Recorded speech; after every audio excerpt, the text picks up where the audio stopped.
All right, welcome everybody. Today we're going to talk about Calc Lesson number 62. This is section 5.2, and it's about natural log integration. Now, just a little word of caution here. We have spent the last couple of lessons talking about natural log derivatives, and it's not always that we do derivatives and integration so close together within one chapter. So you do just want to be extra careful to make sure you're using the derivative rules when it's derivatives and the integration rules when it's integration. Please note here, homework number 62. This is in section 5.2 of your book, page 334, 2 to 9 all, keeping with that idea of quality over quantity. So please make sure you complete each and every problem. We have here now two new rules for integration of logs. You're going to use these to integrate any rational function. And just a reminder here that a rational function means when you have variables in the denominator as well as potentially in the numerator. We'll just go ahead and call this rule number 1 and rule number 2. Notice that the first one is a little bit simpler and then the second one is a little bit more complex, but both of these can be found on your formula sheet from earlier in the year. Here in the first rule, if you are trying to find the integration of just 1 over x dx, you're going to go ahead and integrate that as the natural log of the absolute value of x plus c. Remember, the plus c, of course, is when you are finding an indefinite integral, which is all that we're going to be doing today. When it comes to the second formula, this goes back to section 4.5 and the idea of u substitution. Now, remember when we had that assessment on section 4.5 using u substitution, you guys were overall actually very good at that. So you're going to want to go ahead and review that concept if you need to, but this is going to allow us to integrate more complicated things. Remember, of course, the idea of pattern recognition still exists. So you can kind of use that as a guiding principle, but remember that the u substitution really kind of takes the guesswork out, makes it a little bit more formulaic. So that would, of course, be my recommendation. When you're talking about this second, more complicated version, first, a quick reminder that du is what we're used to, and that is, of course, the equivalent to u prime. They mean the same thing. So what the second formula says is that if you have u in the bottom, and if your numerator is exactly the derivative of u, you're going to go ahead and be able to integrate it as the natural log of the absolute value of u plus c. And of course, if you remember back from section 4.5, if you don't have exactly the derivative, you'll have to make some kind of compensation. A quick note here about the absolute value. The reason why the absolute value is required at all is because you are never allowed to take the log of a negative. So by using the absolute value, you ensure that the quantity inside of the natural log will always be positive. However, it is not always necessary if whatever you have inside your natural log is already always positive. That will make more sense as we go through today's lesson. We'll discuss cases where you can tell that the quantity is entirely positive, which means you could use the absolute value or not. It's never wrong to use it for every problem. So if you just always want to use it to kind of eliminate the guesswork, that'll be fine. But I do want to kind of point out the cases where it might not be required.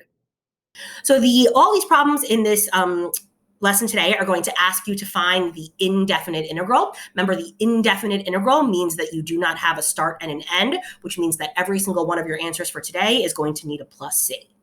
So here in example 1, I am asking you for the integration of 4 over x dx. Just like always, remember that the dx has to be there in order for the problem to be legit. If you take a look here at the bottom right-hand corner, I've copied for you the simpler integration formula. So if we can somehow take this problem and make it look like that formula, then life is good. And that's actually very easy to do here. We can factor out the 4, which turns this into 4 times the integration of 1 over x dx. And once we have that, then we're ready to go and apply the formula. So the 4 that's there, of course, remains. Based on this formula in the right-hand corner, the integration of 1 over x dx is equal to the natural log of the absolute value of x plus c. So that is, in fact, our answer. And in this case, we do definitely need the absolute value since x, depending on what you put in there, could potentially be a negative. So we have to make sure that we put that absolute value there to ensure that it's not. As always, if you wanted to check to see that this was right, you would take the skills that you learned in the previous 3 lessons, take the derivative, and ensure that you get 4 over x dx, which I promise you that you do. Here in example 2, I noticed that I've given you the slightly more difficult formula, the one here that has the u's. So this is the integration of 2x over x squared dx.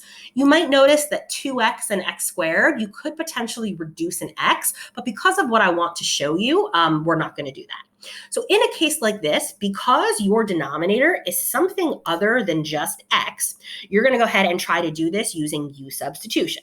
So we are always going to have our u, for the time being, be equal to whatever is in the denominator. So in this case, u equals x squared. Then, just like we did back in section 4.5, you're going to take the derivative of each side. The derivative of u is du. The derivative of x squared is 2x dx. Just like always, you're going to solve for dx. So dx is equal to du over 2x. Then you're going to take your original problem and you're going to go ahead and substitute in. So this now becomes the integration. Leave the 2x that was originally there. Remember that we rewrote x squared as u.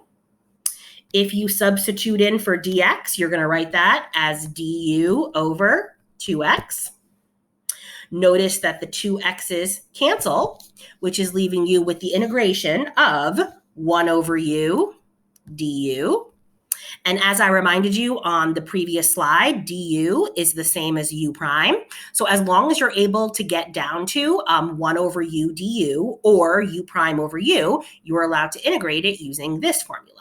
So the integration of 1 over u du is equal to the natural log of the absolute value of u plus c.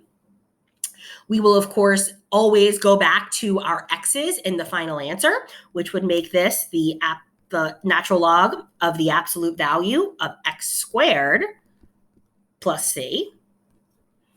And then something that I want you to note here. So think about x squared. X squared, no matter what, is always going to be positive. So you could have the ln of the absolute value of x squared plus c as your answer, 100% correct. Or if you really wanted to, you could not write the absolute value and just leave it as the ln of x squared plus c. Parentheses there just to imply that c is not inside the natural log since it never will be. So in this case, because the u, x squared, is always going to be positive anyway because of the squared, you could put the absolute value or not. It would be 100% correct either way. But again, if you're someone who kind of just wants to always follow the same set of rules, then just use the absolute value every time and you'll never have to worry about it. Here in example 3, it's the integration of 3 over 3x plus 1. So again, bringing back that pattern recognition a little bit, if you were to go ahead and look at the denominator and realize that, again, for the time being, the denominator is always going to be considered the u, you could kind of see that the numerator, 3, is in fact the derivative of 3x plus 1. So we know that this is going to work out nicely. But again, if you're not sure, and especially since we're going to be mixing in lots of hard problems, it might make sense to just always use u substitution. That way you never have to worry about it. So if u is 3x plus 1, then du is going to be equal to 3 dx. Go ahead and solve for dx, which would be equal to du over 3. Go back to your original problem, leave the 3 that's already there, rewrite the denominator as u, rewrite the dx as du over 3. As we kind of imagined using pattern recognition there, the 3's do in fact cancel, which is giving us the integration of 1 over u du. You could also write that as du over u, which is of course equal to u prime over u. So whichever of those versions kind of makes the most sense to you. But really, if you're able to get down to the integration of 1 over u du, you know that that is always going to be equal to the ln of the absolute value of u plus c. And we are, in fact, going to always make sure that we go back to our x's. So that's the ln of the absolute value of 3x plus 1 plus c. Again, 3x plus 1 could potentially, in some version, be negative. So that's why we do have to have the absolute value there to ensure that we make sure that it's not. Example 4, 1 over 2x minus 1. Let's say you're a pattern recognition guy. If you were to look at this, I think you could pretty clearly see that 1 in the numerator is not the derivative of the denominator. So that's how we know that we have to use u substitution. Again, step one for the time being, go ahead and always make the denominator equal to u. Take the derivative of each side, du equals 2dx. Resolve for dx equals du over 2. Rewrite the original problem. So in the original problem, leave the 1. Rewrite the denominator as u. Sub in the dx, which would be du over 2. And you can see that we have something slightly more complicated than what we had in the previous examples. So we have that 2 in the denominator, which is essentially a 1/2. So I'm going to pull out the 1/2, which then leaves me with the integration of 1 over u du. So while it's not perfectly simple, it's pretty close. So when I go to do my integration, leave the 1/2, that's just a constant. The integration of 1 over u du is always the ln of the absolute value of u plus c. And again, we are always going to make our final answers back in terms of x's, which would be 1/2 times the ln of 2x minus 1. We definitely need that absolute value. And then, of course, don't forget the plus c. Again, reminders for all of these answers that you get, you could go back to lessons 7 and 8. Try to take the derivative to ensure that you do, in fact, get the original problem. If you do, that's how you know that you are absolutely doing it correctly. Example 5, 6x over x squared plus 1. Again, please make sure throughout this lesson you're realizing that these are all rational functions, which means you have x's in the denominator and x's in the numerator. That is kind of a clue to you that you are going to be using natural logs. Again, let's say you're a pattern recognition guy. If you look at the denominator, I think it's pretty clear that 6x is not the derivative. So we're going to go ahead and u it up. Take the derivative of u, du. Take the derivative of x squared, 2x dx. That means that dx is going to be equal to du over 2x. Let's go ahead and take our original problem, leave the 6x. U on the bottom for x squared plus 1. Dx is equal to du over 2x. So again, not perfect, but pretty close. So the x's cancel. 6 divided by 2 is a 3. So that's a constant that I'm going to pull out. If I cancel the x's and pull out the 3, that is going to leave me with the integration of 1 over u du. And again, that's really the dream, because as long as I have just 1 over u du, I'm able to integrate it simply using the formula. Another note here, so notice how those x's canceled out. That will happen throughout today's lesson, but it will not always happen. So just like all the lessons we've been doing, this is going to get significantly harder in lesson number 10. So please make sure you take extra care to make sure you're understanding lesson 9, or else you're going to have a hard time moving forward. So when we go ahead and integrate, leave the 3, because again, that's just a constant. Then you're going to write this as the ln of the absolute value of u plus c. For your final answer, go back to x's. And again, something to note here about this problem, the quantity x squared plus 1. No matter what I plug in for x, I am always going to get a positive value. And then if I add 1, it's going to remain a positive value. So because x squared plus 1 is always, always positive, if you would like, you do not have to do the absolute value. You could just use parentheses. Both of those answers would be 100% correct. Okay, number 6, 3x squared plus 1 over x cubed plus x. So again, this might be a good time for you to pause and try it. Now that you've seen 5 examples done, this might be one that is relatively simple for you to try on your own. So feel free to identify u, pause, and try it. If you want to do it with me, that's going to make your u the denominator, again, always for the time being. That's going to make your du equal to. And then here's where people had a little bit of trouble on the 4.5 quiz. So let me just make sure we understand. When you take the derivative of anything that has an x, it has to have a dx attached to it. So the derivative of x cubed is 3x squared dx. The derivative of just x is 1 dx. So both of those do have a dx. When you now go to solve, it would make the most sense to factor the dx out of the right-hand side. If you don't realize that both of those terms have a dx, it's likely to lead you to some issues. So make sure that anytime you're taking the derivative of something with an x, don't forget the accompanying dx. Once you've factored that dx out and now you go to solve for it, dx is equal to du over 3x squared plus 1. So take our original problem, the 3x squared plus 1, that's originally there. Make sure that you leave it. We made the denominator into a u.